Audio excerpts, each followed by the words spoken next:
Drama serial दो किनारे की आने वाली एपिसोड में आप देखने जा रहे हैं कि वलीद मावरा से कहता है कि दुर्शहवार ने मुझसे ज़िद में आकर दुआ के साथ बहुत बड़ी ज़्यादती की है। उसे इस सब में मासूम बच्ची को नहीं घसीटना चाहिए था।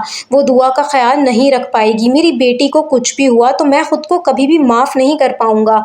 तो ये सुनते साथ ही मावरा कहती है कि आप खुद को इस तरह परेशान मत करें, आपकी तबीयत ख़राब हो जाएगी। मैं तो कहती हूँ कि आप दुर्शहवार की बात मान लें और मुझे छोड़ दें ताकि दुआ आपके पास वापस आ सके। मेरे लिए आपके सुकून से बढ़कर और कुछ भी नहीं है। तो ये सुनते साथ ही वलीद कहता है कि ये कैसी बात कर रही हो, मैं इतना कमज़र्फ नहीं हूँ कि दुर्शहवार की ज़िद के खातिर मैं तुम्हारी ज़िंदगी बर्बाद करूँ। जिस वक्त मेरी बेटी को एक माँ की सबसे ज़्यादा ज़रूरत थी उस वक्त तुमने साथ दिया था, मेरा मुझे संभाला था उस वक्त पर। किसी की भी कहने पर मैं तुम्हें नहीं छोड़ूंगा, ये ख्याल भी आइंदा अपने दिमाग में मत लाना। तो ये सुनते साथ ही मावरा कहती है कि मैं तो बस आपका सुकून चाहती हूँ, आपको इस तरह परेशान देखकर मुझे तकलीफ होती है। आप ही बताइए, क्या इसके अलावा और कोई रास्ता है दुआ को वापस हासिल करने का?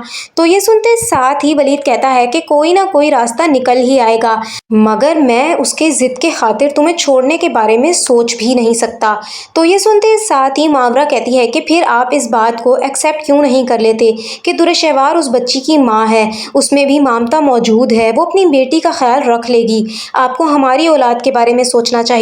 दुआ की तरह हमारी भी एक मासूम बेटी होगी तो आपको दुआ की कमी महसूस नहीं होने देगी। तो ये सुनते साथ ही वलीद कहता है कि दुआ मेरी बेटी है, कोई चीज़ नहीं है जिसकी जगह कोई और ले लेगा।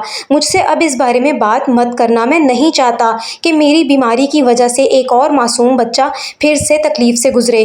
तो ये सुनते साथ ही मावरा कहती है कि ये आप क्या बोल रहे हैं, बीमारी देने वाली ज़ात अल्लाह की है, और अगर दुआ को बीमारी है इसका ये मतलब तो नहीं है कि हमारी औलाद भी बीमारी के साथ पैदा होगी।